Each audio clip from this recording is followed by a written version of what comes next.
Hi friends, കഴിഞ്ഞ പ്രാവശ്യം മൂലക്കുരു, piles, Fisher, fistula ഇതൊക്കെ പറഞ്ഞപ്പോഴാണ് മനസ്സിലായത് ഒരുപാട് പേര് മലബന്ധം കൊണ്ട് കഷ്ടപ്പെടുന്നുണ്ട് എന്നുള്ളത്. ഇത് നമുക്കൊക്കെ അറിയുന്നതാണെങ്കിലും പലരുടെയും ജീവിതശൈലി കാരണം കൊണ്ടുപോകാൻ കഴിയുന്നില്ല.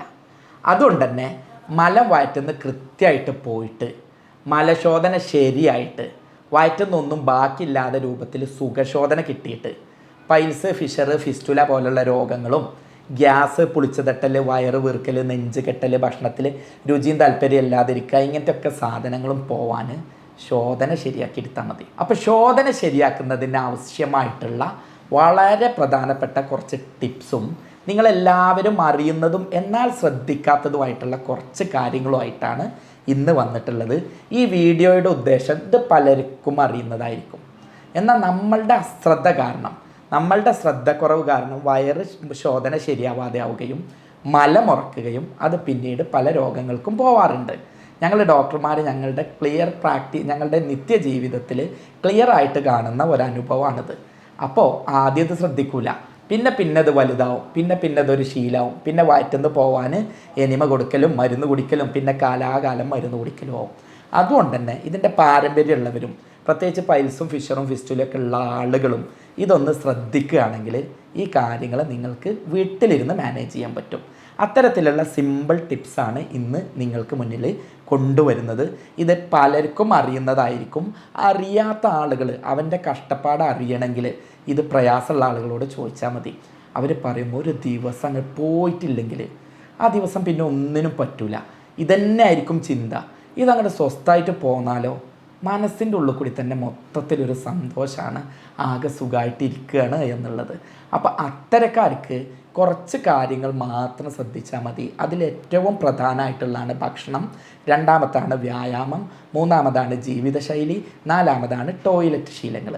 ഇതാണ് ഇന്നത്തെ വീഡിയോയിൽ ചർച്ച ചെയ്യുന്നത്.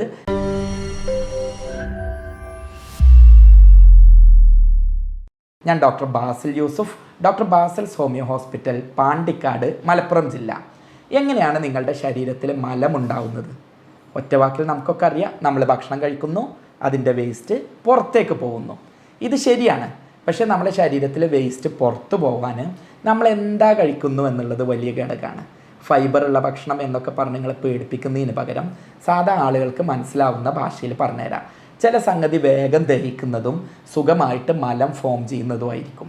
ഉദാഹരണത്തിന് പഴങ്ങൾ, ആപ്പിള്, മൈസൂർ പഴം എന്ന് പറഞ്ഞ ചെറിയ പഴം, അതുപോലെ തന്നെ ഇലക്കറികൾ, പച്ചക്കറികൾ, ഇതൊക്കെ വേഗത്തിൽ മലം പോവാൻ സഹായിക്കുന്ന ഫൈബർ കൂടിയിട്ടുള്ള സാധനങ്ങളാണ്. ഇനി വേറെ ചിലതുണ്ട്, നന്നായിട്ട് മലശോധനയെ ഇല്ലാതെയാക്കും, മലം ഉറച്ചു നിൽക്കാൻ കാരണമാവുന്ന സാധനങ്ങൾ. അതിൽപ്പെട്ടിട്ടുള്ളതാണ് മൈദ, അതല്ലെങ്കിൽ ഫൈബർ കുറഞ്ഞിട്ടുള്ള അത്തരത്തിലുള്ള ഹോട്ടൽ ഭക്ഷണങ്ങൾ, കളറുള്ള ഭക്ഷണങ്ങൾ, ടിൻ ഫുഡുകളായിട്ടുള്ള സാധനങ്ങൾ, പിന്നെ അതുപോലെ തന്നെ കൊഴുപ്പ് കൂടിയിട്ടുള്ള ഭക്ഷണങ്ങൾ, നോൺ വെജ്, കോഴിമുട്ട പോലുള്ള സാധനങ്ങളൊക്കെ. അപ്പോൾ ഇത് നമ്മൾ കഴിക്കുന്ന ഭക്ഷണത്തിനെ ആശ്രയിച്ചിട്ടാണ് നമ്മളുടെ ശരീരത്തിൽ മലം പോകുന്നത് തീരുമാനിക്കുന്നത്. ഇതുപോലെ പലർക്കും അറിയാത്തൊരു സംഗതി ഉണ്ട്. നമ്മൾ കഴിക്കുന്ന ഭക്ഷണത്തിനെ മാത്രമല്ല വെള്ളത്തിനെ ആശ്രയിക്കുന്നുണ്ട്. നമ്മൾ കഴിച്ച ഭക്ഷണം വായിലൂടെ വന്ന് കുടലിലൂടെ പോയിക്കൊണ്ടിരിക്കുമ്പോഴാണ് അതിലെ വെള്ളം വലിച്ചെടുക്കുക. അപ്പോൾ നമ്മുടെ ശരീരത്തിൽ നല്ല വെള്ളമുള്ള ആളാണെന്ന് കരുതുക, വെള്ളം കുടിക്കുന്ന ആളാണെന്ന് കരുതുക. വെള്ളം നല്ലോണം ഉണ്ട്, ആവശ്യത്തിനുണ്ടെങ്കിൽ പിന്നെ അതിൽ നിന്ന് വല്ലാതെ വലിച്ചെടുക്കില്ല. എന്നാൽ നിങ്ങൾ വെള്ളം കൂടി കുറവുള്ള ആളാണെങ്കിൽ ബോഡി എന്ത് ചെയ്യും? ഈ ബാക്കി വരുന്ന വെള്ളം നമ്മളുടെ മലം ഫോം ചെയ്യുന്ന കുടലുകളിൽ നിന്ന് വലിച്ചെടുക്കും. അങ്ങനെ കുടലുകളിൽ നിന്ന് വലിച്ചെടുക്കുമ്പോൾ നിങ്ങൾ എന്ത് നല്ല ഭക്ഷണം കഴിച്ചാലും ആ മലം ഉറക്കാൻ കാരണമാവും. ഇതാണ് പലരും പറയുന്നത്, ഡോക്ടറെ ഞങ്ങൾ നല്ലോണം ഭക്ഷണം കഴിക്കുന്നുണ്ട്, നല്ല ഭക്ഷണങ്ങളാണ് കഴിക്കുന്നത്, നോൺ വെജ് ഒന്നും കഴിക്കുന്നില്ല, പക്ഷേ വയറുറക്കുന്നു എന്ന്. അപ്പോൾ വെള്ളം കുടിക്കുക. വെള്ളം കുടിച്ചിട്ടില്ലെങ്കിൽ കുടലിൽ നിന്ന് ഇത് വലിച്ചെടുക്കുകയും അതിലൂടെ മലം ടൈറ്റാവുകയും അങ്ങനെ മലം ടൈറ്റായിട്ട് വയറ്റുന്ന് പോകാൻ പ്രയാസം ഉണ്ടാവുകയും ചെയ്യും. ഇനി മലം പോവാതിരിക്കാനുള്ള കാരണങ്ങൾ എന്തൊക്കെയാണ് എന്നുള്ളത് നോക്കാം. അതറിഞ്ഞാലാണല്ലോ നമുക്ക് എന്തുകൊണ്ടാണ് ഇത് വരുന്നത്, എങ്ങനെയാണ് ഇതിനെ നിയന്ത്രിക്കുക എന്നുള്ളത് അറിയുന്നത്. ഏറ്റവും ആദ്യം ഞാൻ നേരത്തെ പറഞ്ഞ ഭക്ഷണത്തിലെ ശ്രദ്ധയില്ലായ്മ, ഭക്ഷണത്തിൽ കൂടുതലായിട്ട് നോൺ വെജ് കഴിക്കുന്നത്, കളർ അടങ്ങിയിട്ടുള്ള കഴിക്കുന്നത്, ഫാസ്റ്റ് ഫുഡുകൾ കഴിക്കുന്നത്, കെമിക്കൽ അടങ്ങിയിട്ടുള്ളത് കഴിക്കുന്നത്, പിന്നെ ഭക്ഷണത്തിൽ ഫൈബർ റിച്ച് ആയിട്ടുള്ള ഭക്ഷണം കുറയുന്നത്, പച്ചക്കറികളും സാലഡുകളും മുളപ്പിച്ച പയർ പോലെയുള്ള സാധനങ്ങളും ഇലക്കറികളും ഫ്രൂട്ട്സും ഒക്കെ ഭക്ഷണത്തിൽ കുറയുകയും ഹോട്ടൽ ഭക്ഷണങ്ങളും കൃത്രിമ ഭക്ഷണങ്ങളും കൂടുതൽ കഴിക്കുന്നതുമാണ് ഒന്നാമത്തെ കാരണം. ഇനി 2, കഴിച്ച തന്നെ സമയത്ത് കഴിക്കാത്തതും വല്ലാത്ത പ്രശ്നമാണ്. കുറേ സമയം വയറ് വെറുതെ ഇടും, ബാക്കി കുറേ സമയം വയറ് ഒന്നിച്ച് വാരി വലിച്ച് കഴിക്കും. ഇതൊരു പ്രശ്നമാണ്. 3-മത്തത് ഉറക്കക്കുറവ് ഒരു പ്രശ്നമാണ്. ഉറക്കം തീരെ ഇല്ലാതെ ആകുമ്പോൾ അതിനനുസരിച്ച് ദഹനം ശരിയാവാതെ മലം ടൈറ്റാവും. അതുപോലെ വ്യായാമം കിട്ടാത്തത്, നമ്മളുടെ കുടലുകളുടെ മൂവ്മെൻറ്റുകളൊക്കെ അവിടെ ഒതുങ്ങി നിൽക്കുകയും അതിലൂടെ മലബന്ധം മലബന്ധം ഉണ്ടാവുകയും ചെയ്യും. വേറൊന്ന് വരുന്നതാണ് സ്ട്രെസ്സ്. നമ്മളെ ശരീരത്തിലെ ടെൻഷന്, പേടി, ബേജാറ് അകപ്പാടെ ഇതാവുന്ന സമയത്ത് നമ്മളുടെ പെരിസ്റ്റാൾട്ടിക് മൂവ്മെൻറ്റ് കുറയുകയും അതിലൂടെ മലബന്ധം ഇല്ലാതെയാവുകയും ചെയ്യും. ഇനി നമ്മളുടെ ജീവിതശൈലിയിൽ തന്നെ നമ്മൾ പുലർത്തിപ്പോരുന്ന ലഹരികൾ, അതുപോലെ തന്നെ മറ്റ് മദ്യം, മയക്കുമരുന്ന് പോലുള്ള സാധനങ്ങളൊക്കെ നമ്മളുടെ ദഹനത്തെ ഇല്ലാതെയാക്കുകയും അതിലൂടെ മലബന്ധത്തിന് കാരണമാവുകയും ചെയ്യും. പലരും ചെയ്യുന്ന ഒരു സ്വഭാവമുണ്ട്, വയറ്റിന്ന് പോയിട്ടില്ല എന്നുണ്ടെങ്കിൽ ഉടനെ വാരിക്കോരി അതിനുള്ള മരുന്നുകൾ കുടിക്കും. ഈ വ്യായാമം അതൊന്നും ചെയ്യാതെ ഇങ്ങനെ മരുന്നുകൾ കുടിച്ചാലുള്ള ദ്രോഹം എന്നുള്ളത് ഇതില്ലാതെ പിന്നെ വയറ്റിന്ന് പോവാത്ത അവസ്ഥ വരും. അപ്പോൾ അതുകൊണ്ട് തന്നെ അത് ഒഴിവാക്കുന്നതിന് വേണ്ടിയിട്ട് പരമാവധി എന്ത് ചെയ്യുക, ഇത്തരം മരുന്നുകൾ വളരെ അത്യാവശ്യം ഉണ്ടെങ്കിൽ സ്റ്റേജിൽ മാത്രം ഉപയോഗിക്കുക. ഇല്ലാത്തവരൊക്കെ എന്ത് ചെയ്യുക, ഈ പറഞ്ഞിട്ടുള്ള ജീവിതശൈലികൾ ശ്രദ്ധിച്ചാൽ തന്നെ നിങ്ങൾക്ക് നല്ല രൂപത്തിൽ മലബന്ധം ഇല്ലാതെയാക്കാൻ കഴിയും. പിന്നെ ചില രോഗങ്ങൾ, പൈൽസ്, ഫിഷർ, അതുപോലെ തന്നെ കുടലിലെ രോഗങ്ങൾ, അതുപോലെ തന്നെ പുണ്ണ്, ഇത്തരം സംഗതികൾ, അമിതവണ്ണം, ഇതൊക്കെ നിങ്ങളുടെ ദഹനത്തിനെ ബാധിക്കുകയും അതിലൂടെ മലബന്ധത്തിലേക്ക് നയിക്കുകയും ചെയ്യാറ്. ഇതൊന്നും ചെയ്യാത്ത പലർക്കും മലബന്ധം ഉണ്ടാവുന്നതിൻ്റെ കാരണം എന്താ അറിയോ? ഫോണും കൊണ്ട് ടോയ്ലറ്റിലേക്ക് പോകുന്നത്. ഞാൻ പറയുമ്പോൾ നിങ്ങൾക്ക് ചിരിയാണ് വരിക. നല്ലൊരു ശതമാനം ആളുകൾ അത് ചെയ്യുന്നുണ്ട്. ഞങ്ങളുടെ പ്രാക്ടീസിൽ പലപ്പോഴും കാണുന്നതാണ്. ഇതിപ്പോൾ എൻ്റെ ഈ അടുത്ത കാലത്താട്ടോ ഞാൻ കൂടുതൽ കണ്ടിട്ടുള്ളത്. പണ്ടൊന്നും എൻ്റെ പ്രാക്ടീസിൻ്റെ ആദ്യ കാലത്തൊന്നും അത്ര പ്രശ്നങ്ങൾ ഉണ്ടായിരുന്നില്ല. ആളുകൾ ഫോണും കൊണ്ടാണ് വാട്സപ്പും യൂട്യൂബും ഫേസ്ബുക്കൊക്കെ കൂടുതൽ നോക്കുന്നത് ടോയ്ലറ്റ് ഇരുന്നിട്ടിട്ടാണ്. അതുകൊണ്ട് തന്നെ ടോയ്ലറ്റ് ശീലങ്ങളിൽ വന്ന മാറ്റങ്ങൾ ഭയങ്കര ഘടകമായിട്ടുണ്ട്. ഒന്ന്, നമുക്ക് ടോയ്ലറ്റ് പോകാൻ തോന്നിയാൽ ടോയ്ലറ്റിൽ പോവുക. ടോയ്ലറ്റിൽ പോകാനില്ലെങ്കിൽ അതിൽ പിടിച്ചിരുന്നിട്ട് ചെയ്യേണ്ട അവസ്ഥ ഉണ്ടാവുക, ഒഴിവാക്കുക. അതുപോലെ തന്നെ നമ്മൾ ക്ലോസറ്റിൽ ഇരിക്കുമ്പോൾ ഇങ്ങനെ മുന്നിലേക്ക് ആഞ്ഞിട്ടും ബാക്കിലേക്ക് ചാരി ഇരിഞ്ഞിട്ടും അല്ല, കറക്റ്റ് നിവർന്ന് നിന്നിട്ട് ചെയ്യുക. മുട്ട് നേരെ കുത്തനെ കസേരയിൽ ഇരിക്കുന്നതിന് പകരം കുറച്ച് ചെരിച്ച് ബാക്കിലേക്ക് വെക്കുന്നത് കൂടുതൽ സഹായകരാകും. ശരിക്കും ഇന്ത്യൻ ക്ലോസറ്റിൻ്റെ ഒരു ഗുണം അവിടെയാണ്. അങ്ങനെ മുമ്പ് സമയത്ത് കൂടുതലായിട്ട് ശോധന പെട്ടെന്ന് പോകാൻ സഹായകരായിരിക്കും. അതുപോലെ തന്നെ കുറേ സമയം മുക്കി കളയുക. അതുപോലെ തന്നെ നന്നായിട്ട് ഹാർഡായിട്ട് കൈ കൊണ്ട് റബ്ബ് ചെയ്തിട്ട് കളയുക. അതുപോലെ തന്നെ നല്ല ഫോഴ്സിൽ പൈപ്പിലെ വെള്ളം അതിലേക്ക് അടിച്ച് കളയുക. അങ്ങനെയെല്ലാം ചെയ്യുകയാണ് എന്നുണ്ടെങ്കിൽ ഈ ഫോഴ്സ് ഇത് മലബന്ധത്തിനും അതുപോലെ തന്നെ ഇതുമായി ബന്ധപ്പെട്ട രോഗങ്ങൾക്കും കാരണമാവും.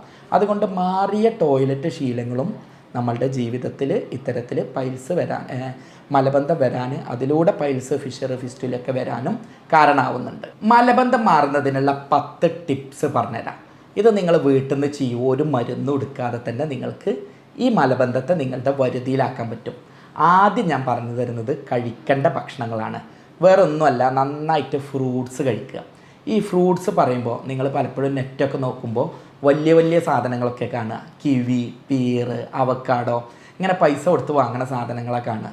എന്നാൽ മനസ്സിലാക്കുക, നിങ്ങളെ വീട്ടിലുള്ള ചക്ക, നിങ്ങളെ വീട്ടിലുള്ള മാങ്ങ, നമ്മളെ വീട്ടിലുള്ള കറൂത്ത, പപ്പായ, കറുമൂസ എന്നൊക്കെ പറയുന്ന പപ്പായ, ഇതിനോടത്തോളം നല്ല ശോധന ഉണ്ടാക്കുന്ന സാധനങ്ങൾ വേറെ ഇല്ല. അപ്പോൾ അത് നന്നായിട്ട് ഉപയോഗിക്കുക. നിങ്ങൾക്ക് ആപ്പിൾ കഴിയുമെങ്കിൽ നല്ലതാണ്, ഓറഞ്ച് കഴിയുമെങ്കിൽ നല്ലതാണ്, ഉറുമാൻ കഴിയുമെങ്കിൽ അത് നല്ലതാണ്, പഴം വാഴപ്പഴം കഴിക്കാൻ പറ്റുമെങ്കിൽ അത് നല്ലതാണ്. ഒബ്വിയസ്ലി കിവിയും അതുപോലെ തന്നെ ബെറീസും, ബ്ലാക്ക്ബെറിയും ബ്ലൂബെറി, ഈ സാധനങ്ങളൊക്കെ നല്ലതാണ്. പക്ഷേ കുറേ പൈസ കൂടിയ സാധനങ്ങൾ പറയുന്നില്ലേറെ ഞാൻ എപ്പോഴും പറയാൻ ആഗ്രഹിക്കുന്നത് നമ്മളെ വീട്ടിലുള്ള പപ്പായയും ചക്കയും മാങ്ങയും തന്നെയാണ്. ഇങ്ങനെ നമുക്ക് കിട്ടുന്ന പഴങ്ങൾ, പിന്നെ വില കുറഞ്ഞ സീസണിൽ കിട്ടുന്ന ഫ്രൂട്ട്സ് ഉണ്ട്. ആ സീസണിൽ കിട്ടുന്ന ഫ്രൂട്ട്സ് ഉപയോഗിക്കുകയാണെങ്കിൽ അതും നമുക്ക് ധാരാളമായിട്ട് ഉപയോഗിക്കാം. രണ്ടാമത് ഞാനെന്നും പറയുന്ന പോലെ തന്നെ പച്ചക്കറികൾ, നിങ്ങളെ വീട്ടിലുള്ള പച്ചക്കറികൾ ഇത് തന്നെ സാലഡുകളാക്കിയിട്ട് ഉപയോഗിക്കുക. കുറേ വേവിച്ച് അല്ലെങ്കിൽ കുറേ പൊരിച്ചെടുക്കുന്നതിലേറെയൊക്കെ നല്ലത് സാലഡുകളായിട്ട് കൂടുതൽ ഉപയോഗിക്കുക. മത്തങ്ങയാണെങ്കിലും കുമ്പളങ്ങയാണെങ്കിലും, ഇനി അതല്ലെങ്കിൽ പയറ്, ബീൻസ് പോലെയുള്ള അങ്ങനത്തെ പയറ് വർഗ്ഗങ്ങളാണെങ്കിലും വളരെ നല്ലതാണ്. അരി ഭക്ഷണത്തിലേക്ക് വരികയാണെങ്കിൽ തവിടുള്ള അരിയാണ് ഉപയോഗിക്കേണ്ടത്, പോളിഷ് ചെയ്തതല്ല. അതുപോലെ തന്നെ ഹോൾ ഗ്രെയിൻസ് ആയിട്ടുള്ള ഓട്സ്, അതുപോലെ തന്നെ തവിടോട് കൂടിയിട്ടുള്ള ഗോതമ്പ്, ഇത്തരം സാധനങ്ങൾ കൂടുതൽ ഉപയോഗിക്കാൻ ശ്രമിക്കുക. എന്നാലോ മൈദ പോലുള്ള സാധനങ്ങൾ ഭക്ഷണത്തിൽ നിന്ന് ഒഴിവാക്കുക. എണ്ണമെഴുക്കുള്ളത് കുറയ്ക്കുക. ഒലീവ് ഓയിൽ അത്ര പ്രശ്നങ്ങളില്ല. അതുപോലെ തന്നെ നിങ്ങൾക്ക് ഡ്രൈ ഫ്രൂട്ട്സ് നല്ലതാണ്, അതുപോലെ തന്നെ നട്ട്സ് നല്ലതാണ്. ഇതൊക്കെ പറയുമ്പോൾ നിങ്ങളുടെ കഴിവും സാമ്പത്തികവും പ്രത്യേകം ഓർക്കുക. അതല്ലാതെ ഇത് കിട്ടിയില്ല എഴുതിയിട്ട് വയറ്റുന്ന പോകാത്ത പ്രശ്നമൊന്നും ഉണ്ടാവില്ല. അതുകൊണ്ട് അത് പറഞ്ഞ് പേടിക്കേണ്ട ആവശ്യങ്ങളൊന്നുമില്ല. പിന്നെ പൊതുവേ ചെയ്യുന്നതുണ്ട്, ഉണക്കമുന്തിരി വെള്ളത്തിലിട്ട് വെച്ചിട്ട് രാവിലെ കുടിക്കുക. ഒരു 10 എണ്ണം വെച്ചിട്ട് അത് രാവിലെ കുടിക്കുക. ഇതുപോലെ അത്തിപ്പഴം ചെയ്യുന്നവരുണ്ട്, ഇതും നല്ലതാണ്. അതും വെള്ളത്തിലിട്ട് ചെയ്യുകയാണെങ്കിൽ വളരെ നല്ലതാണ്. വിദേശ രാജ്യങ്ങളിലുള്ളവർക്കൊക്കെ ഞാൻ മനസ്സിലാക്കിയെടുത്തിട്ടുള്ളത്, നമ്മുടെ പ്രവാസി സുഹൃത്തുക്കൾക്കൊക്കെ ഇത് ഈസി ആയിട്ട് കിട്ടുന്നുണ്ട്. അത്തരത്തിൽ അത് കിട്ടുകയാണെങ്കിൽ അത് കൂടുതലായിട്ട് ഉപയോഗിച്ചാൽ നല്ലതാണ്. ഇത് സുഖശോധന പ്രദാനം ചെയ്യുന്നതിന് വളരെ സഹായകരമാണ്. രണ്ടാമത്തെ ടിപ്സ്, കഴിക്കാൻ പാടില്ലാത്ത ഭക്ഷണങ്ങൾ തന്നെയാണ്.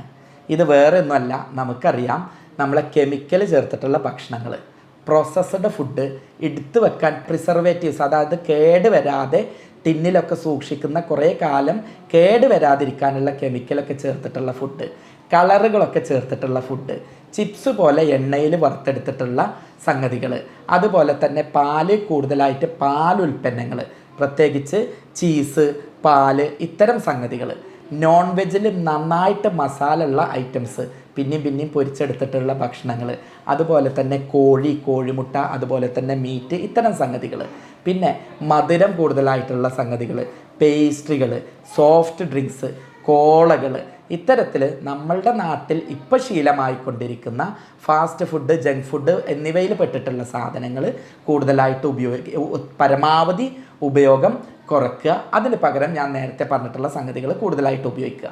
മൂന്നാമതായിട്ട് ടോയ്ലറ്റ് ശീലങ്ങളിൽ വരുത്തേണ്ട മാറ്റങ്ങളാണ്. ഞാൻ നേരത്തെ പറഞ്ഞ പോലെ നിങ്ങൾക്ക് എപ്പോഴാണോ വയറ്റിന്ന് പോകാൻ തോന്നുന്നത് അപ്പോൾ വയറ്റിന്ന് പോവുക.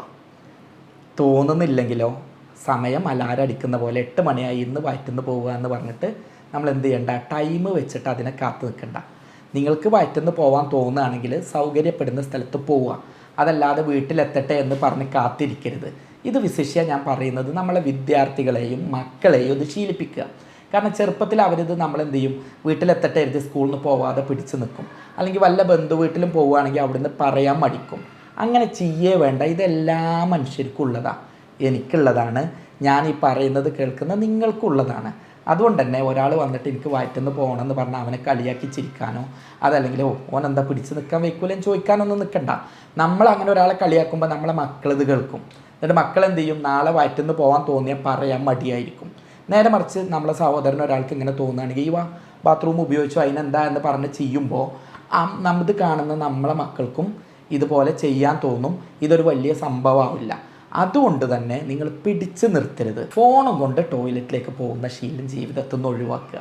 ദയവായി അങ്ങനെ കാണിക്കരുത്. അങ്ങനെ കാണിച്ചാലുള്ള പ്രശ്നം എന്താ അറിയോ, നമ്മൾ ഈ ഫോണും കൊണ്ട് പോകുമ്പോൾ ഈവൻ പുതിയ തലമുറയിൽ പുതിയ ഡോക്ടേഴ്സൊക്കെ പറയുന്നുണ്ട്, നമ്മൾക്ക് ചെറിയ ബ്ലീഡിംഗ് ഒക്കെ മലത്തിലുണ്ടെങ്കിൽ പണ്ടത് ആളുകൾ ശ്രദ്ധിക്കും. ഇപ്പോൾ അത് ശ്രദ്ധിക്കുന്നില്ല. ഒന്ന് യൂറോപ്യൻ ക്ലോസറ്റിൽ ഇരുന്ന് ഫ്ലഷ് ചെയ്യുക, 2 കയ്യിൽ ഫോണാണ്. ഇത് കഴിഞ്ഞിട്ട് നേരെ പൈപ്പ് ടാപ്പ് പ്രഷറും അങ്ങ് കൊടുത്ത് അടിച്ച് പോവുകയാണ്. ഇതൊക്കെ എന്നിട്ട് വലിയ ഗൗരവത്തിലെത്തിയിട്ട് അറിയുന്നത്. അപ്പോൾ ഒന്നാമത് ഫോൺ കൊണ്ടുപോകരുത്. 2 ഫോണും പിടിച്ച് കുറേ നേരം അതിൽ മുക്കി പിടിച്ചിരിക്കുമ്പോൾ നിങ്ങളുടെ മസിലുകൾ അറിയാതെ ടൈറ്റ് ആവുകയും പിന്നീട് അത് ശരിയായ രൂപത്തിലുള്ള ടോയ്ലറ്റ് ശീലം അല്ലാതെ ആയി പിന്നീട് മലബന്ധത്തിലേക്കൊക്കെ നയിക്കും. അതുകൊണ്ട് ഫോൺ ഉപയോഗിച്ച് നിങ്ങൾ പോവരുത്. ഇനി 4ാമത് പറയുന്നത് ദുശ്ശീലങ്ങളായിട്ടുള്ള ലഹരി, മദ്യപാനം, ഇതൊക്കെ പരമാവധി ഒഴിവാക്കുക. 5ാമത് നന്നായിട്ട് കിടന്നുറങ്ങുക. അടുത്തത് പറയാനുള്ളത് വ്യായാമം ചെയ്യലാണ്.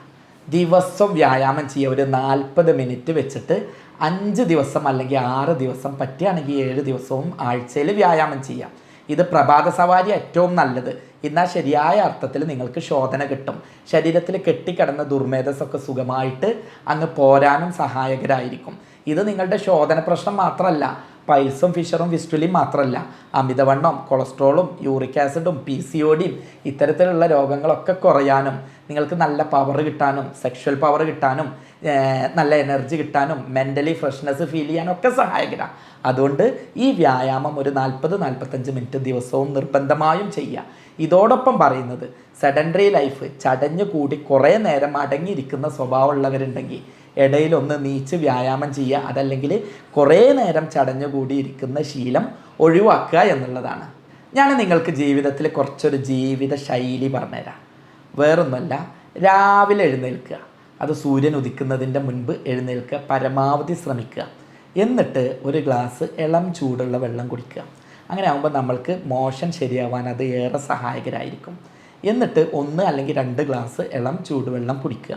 എന്നിട്ട് പ്രഭാത സവാരിക്ക് പോകുന്നവരാണെങ്കിൽ അങ്ങനെ ചെയ്യുക. അതല്ല അതിൻ്റെ മുൻപ് തന്നെ നിങ്ങൾക്ക് ശോധന കിട്ടുന്നുണ്ടെങ്കിൽ ഓക്കെ, അല്ലെങ്കിൽ ഒരു 40-45 മിനിറ്റ് പ്രഭാത സവാരി ചെയ്യുക.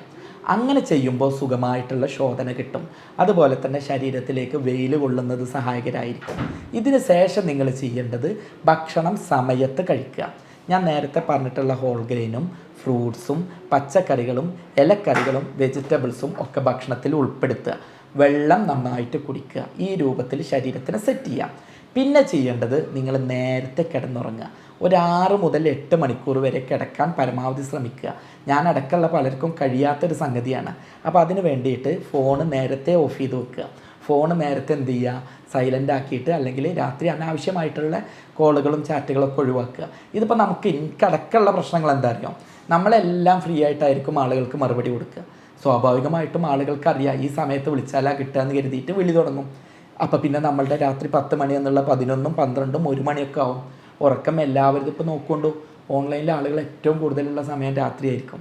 കാരണം അതെല്ലാ പണിയും കഴിഞ്ഞ് ബെഡിൽ അങ്ങനെ കിടന്ന് വാട്സപ്പ് നോക്കിയിരിക്കണം. ഞാൻ അടക്കട്ടോ, ഞാൻ വേറെ ആരും കുറ്റം പറയില്ല. ഇതെന്താവും, ഉറക്കം ശരിയാവാതിരിക്കാനും ദഹനം ശരിയാവാതിരിക്കാനും മലബന്ധത്തിലേക്കും ഇത്തരത്തിലുള്ള ജീവിതശൈലി രോഗങ്ങളിലേക്കും പോകും.